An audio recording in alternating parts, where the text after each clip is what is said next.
Depreciation, है ना, depreciation. चलिए तो डेप्रिसिएशन का ही बना लेते हैं, नहीं इसको छोड़ते हैं, एक हम लोग वहां से शॉर्टकट से बनाते हैं ना, वो वाला देखेंगे। तो चलिए अब आगे, अब एंट्री करते हैं। एंट्री करने के लिए कहाँ जाते हैं? ट्रांजैक्शंस में। ट्रांजैक्शन में किस में? वाउचर्स, है ना। तो वी भी दाबेंगे तो देखिए वी हाईलाइटेड है, वी भी दाबेंगे तो खुल जाएगा या एंटर से। तो अब हम लोग जानते हैं अलग अलग तरह का क्या होता है, वाउचर होता है जिसमें अलग अलग तरह का एंट्री होता है। सबसे पहला F4 किसके लिए? कैश और बैंक का सिर्फ ट्रांजैक्शन है तो किसमें जाएंगे? F4 कॉन्ट्रा में। फिर रिसीट है, पैसा रिसीव हुआ है या बैंक में आपका रिसीव हुआ है तो किसमें जाएगा? ठीक है, मतलब अंतर क्या है? कॉन्ट्रा में क्या है? सिर्फ कैश और बैंक ही रहेगा, डेबिट में भी और क्रेडिट में भी। और इसमें रिसीट में क्या है? किसी से रिसीव किए हैं, ये है ना। तो एक जगह या तो डेबिट मतलब पैसा तो आया तो कैश बैंक, या तो क्या ये क्या हो गया? डेबिट। लेकिन क्रेडिट तो कोई दूसरे है ना, किससे हुआ है ये रिसीव आपको? ठीक है, तो वो रिसीट के कारण F6 में फिर एंट्री करेंगे, उसका कॉन्ट्रा में नहीं करेंगे। क्लियर है? ठीक है। फिर जर्नल, जर्नल में क्या होता है? जिसका कहीं एंट्री नहीं होता है, ना ही सेल्स में गया, ना ही परचेज में गया, है ना। ठीक है, और ना ही आपका कहाँ गया? कैश बुक में गया, है ना ही बिल्स रिसीवेबल, ना ही बिल्स पेएबल, ना ही सेल्स रिटर्न, ना ही परचेज रिटर्न। उसका कहाँ होता है? जिसको कहीं जगह नहीं मिलता तो कौन जगह देता है? जर्नल। जर्नल कौन है? भगवान है। भगवान। तो कोई सम्मान नहीं उसको हम सम्मान देंगे, है ना। ठीक है, तो उसका एंट्री कहाँ होगा? जर्नल। तो जैसे डेप्रिसिएशन का एंट्री कहाँ होगा? जर्नल, क्योंकि ना ही उसमें कैश आया, ना ही वो सेल्स है, ना ही परचेज है, ना ही सेल्स रिटर्न, ना ही परचेज रिटर्न, ना ही बिल्स रिसीवेबल है, ना ही बिल्स पेएबल है। 8 तरह का सब्सिडियरी बुक्स पढ़े ना हम लोग। ठीक है, तो अब हमको एंट्री करना है। फिर देखिए F8 है सेल्स के लिए, F9 है परचेजेस। फीचर्स में जाके हम लोग और कॉन्फ़िगरेशन में क्रेडिट नोट और डेबिट नोट को भी ऑन कर सकते हैं, है ना। और F10 यह रिवर्स जर्नल, मेमोज और वैट पेमेंट, ये सब। तो इसका तो अभी हमको नहीं कुछ करना है। क्लियर है? ठीक है, तो हमको एंट्री करना है सिंपल। तो सबसे पहला मेरा एंट्री क्या है? कैश आया है, बिल्डिंग आया है, मशीनरी आया है टू कैपिटल। ठीक है, तो हमारा एंट्री जो है ये है। ठीक है, तो देखिए ये रहा entry, cash account debit, building, machinery to capital. चलिए तो एंट्री अब करना सीखते हैं। सबसे पहला क्या ध्यान देना है? वाउचर्स में गए और पहले डेट चेक करना है। तो यहाँ पे तो हम लोग का डेट नहीं है, इसमें तो डेट नहीं डाले है ना। तो डेट अगर कुछ रहता 1 अप्रैल तो 1 अप्रैल रहता, 5 अप्रैल तो कितना अप्रैल? समझ में आ गया? डेट का बहुत इंपॉर्टेंस है, क्योंकि डेट अगर गलत हुआ तो इस ईयर से दूसरे ईयर में पहुंच जाएगा, तो फिर इस ईयर में तो शो ही नहीं होगा उसका। सबसे जरूरी क्या है? डेट सही होना चाहिए। सबसे पहला काम डेट सही डाले ना, नहीं तो उससे फर्क पड़ेगा फिर। ठीक है, कैश फ्लो स्टेटमेंट में भी फर्क पड़ सकता है, बहुत जगह फर्क पड़ जाएगा उससे। ठीक है, तो कैश अकाउंट डेबिट है मेरा। चलिए तो वाउचर पहले यहाँ पे डेट ही करते हैं। तो 1 अप्रैल में जैसे है तो 1 अप्रैल कर दिए। ठीक है, F2 से होता है हमारा। और राइट साइड में देखिए यहाँ पे भी बहुत सारा फीचर रहता है। तो F2 डेट के लिए या तो F2 आप कीबोर्ड से दाबिए या F2 यहाँ से प्रेस कर दीजिए, यहाँ पे। ठीक है, क्लिक कर दीजिए। ठीक है, अब क्या करना है? डेट हम कर लिया। बताइए मेरे पास तो पैसा आया है ना, तो यहाँ पेमेंट में जाएगा, ये किसमें जाएगा? रिसीट। Very good. तो F6 भी दाबेंगे तो हो जाएगा, या यहाँ राइट साइड यहाँ पे क्लिक कर देंगे तो यहाँ से भी हो जाएगा। तो F6 से करते हैं, कीबोर्ड से F6। तो F6 हम किए तो देखिए खुद आ गया रिसीट। वाउचर यहाँ चेंज हो गया ना नाम। देखिए अकाउंटिंग वाउचर क्रिएशन, तो रिसीट। ठीक है, तो रिसीट में गए हम और मेरा यहाँ पे क्या आया? 2 आया हुआ है ना, 2। अच्छा, हम लोग F11 का अब एक बार देखते हैं। F11 में देखिए क्या होता है? फीचर्स होता है। तो फीचर्स में हमको कुछ चेंज करना हो, जैसे डेबिट क्रेडिट नोट को यस कर देंगे तो उसका भी आ जाएगा वो ऑप्शन, है ना।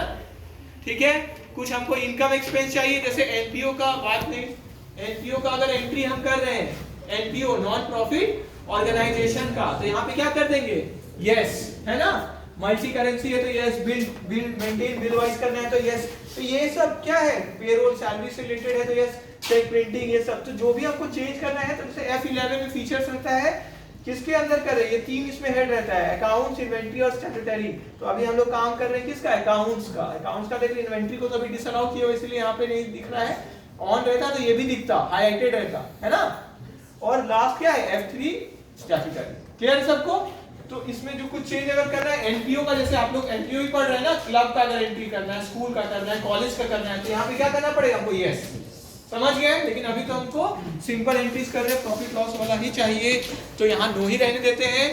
ठीक है, अब यहाँ देखिए स्टैट्यूटरी में भी, ठीक है, F3 से स्टैट्यूटरी भी देख लीजिए। अगर कोई टैक्स का कैलकुलेशन है तो यहाँ पे उसको TDS का या वैट का, सर्विस टैक्स ऑफ हट गया, GST आ गया, तो यहाँ पे चेंज कर सकते। क्लियर है?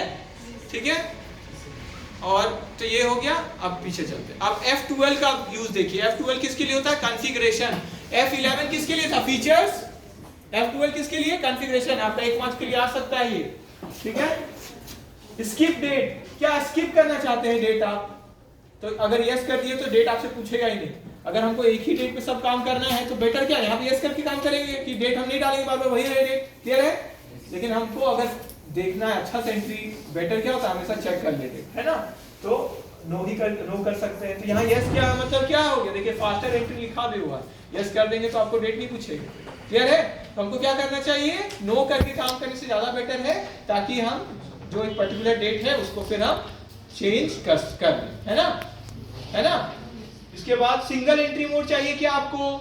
सिंगल एंट्री मोड में क्या होगा, दोनों टू और बाय वाला एंट्री या डेबिट क्रेडिट वाला नहीं होगा। क्या होगा सिंगल में?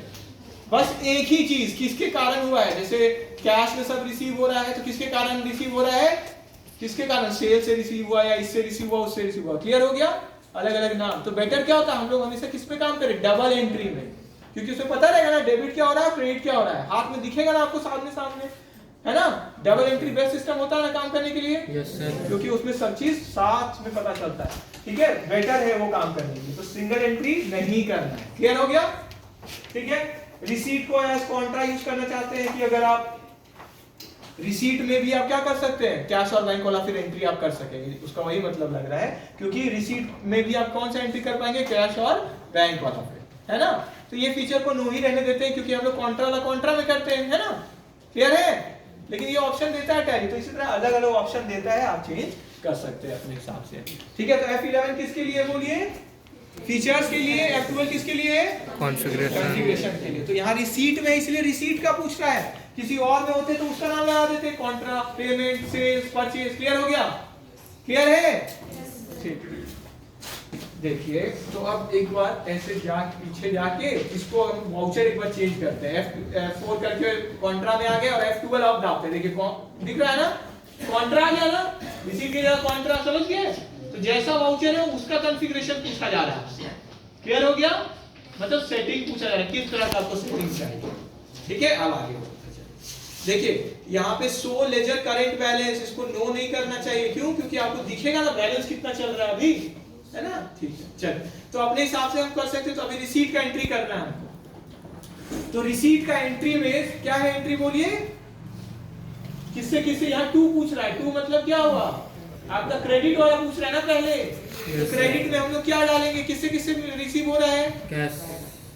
नहीं सॉरी, किसमें, टू में एंट्री कर रहे हैं ना हम लोग। टू किसमें क्या है, यहाँ पे देखिए आप एंट्री टू किसमें, कैपिटल। ठीक है, यहाँ पे टू देखिए, यहाँ कैपिटल है, ठीक है, टू कैपिटल है ना। डिटेल में इसलिए कर रहे हैं ताकि सबको अच्छा से बाद में भी आप देख के समझ जाए, है ना, और लोग दूसरे भी समझ। तो कैपिटल हो गया, कितना डालना है बोलिए, 26 लाख। अच्छा, कैपिटल का बनाए हैं क्या हम लोग, नहीं बनाए हैं, तो बनाना तो पड़ेगा। तो अब हम पीछे जाके नहीं बनाते, हम लोग शॉर्टकट जानते हैं, Alt+C। तो उससे हम डायरेक्ट एंट्री करते समय भी कोई लेजर बना सकते हैं। तो Alt पहले दाबना है, फिर C, है ना। Alt पहले और फिर C एक प्रेस कर दिए, मतलब Alt को दाब के ही C प्रेस करना है, Alt को छोड़ना नहीं है, तो C टाइप होने लग जाए। ठीक है, क्या बनाना है हमको बोलिए, कैपिटल अकाउंट। ठीक है, तो कैपिटल लिख दिए। इसका शॉर्टकट कुछ करना चाहते हैं तो वो सी जैसे कर सकते हैं, एंटर अंडर किस में डालना है, कैपिटल अकाउंट। ठीक है, कुछ अगर ओपनिंग बैलेंस है तो नीचे तक, अगर नहीं है तो सीधे आगे बढ़ गया। तो कैपिटल अकाउंट कितना डालना है बोलिए, 26 लाख, एंटर। ठीक है, बाय किससे किससे रिसीव हुआ है, कैश। कितना, कैश से कितना, 1 लाख। ठीक है, आप लोग बोलिए अमाउंट, 1 लाख। बाय बिल्डिंग कितना, 5 लाख। अब बाकी बैलेंस ये हमेशा क्या होता है, नेक्स्ट अकाउंट में ट्रांसफर होते रहता है। क्या है, मशीनरी। देखिए खुद ही ले लेता है। तो जैसे हमको चेंज करना हो, कोई और भी होता, मान लेते फर्नीचर भी, तो मशीन का अगर मान लेते 19 लाख तो 19 लाख लिख देते, 1 लाख इसमें चल जाता फर्नीचर। क्लियर हो गया? अब एंटर दाबे, नीचे नरेशन क्या लिखेंगे, बीइंग कैपिटल इंट्रोड्यूस। ठीक है, इंट्रोड्यूस, या दूसरा अलग अलग तरीका से लिख सकते हैं, बीइंग बिजनेस, बोलिए, started with cash building and machinery. ठीक है, एंटर एंटर एंटर, क्लियर हो गया, एक एंट्री हो गया हमारा। चलिए यहां से हो गया। अब दूसरा एंट्री क्या हुआ, परचेज हुआ है ना, क्या हुआ यहाँ पे देखिए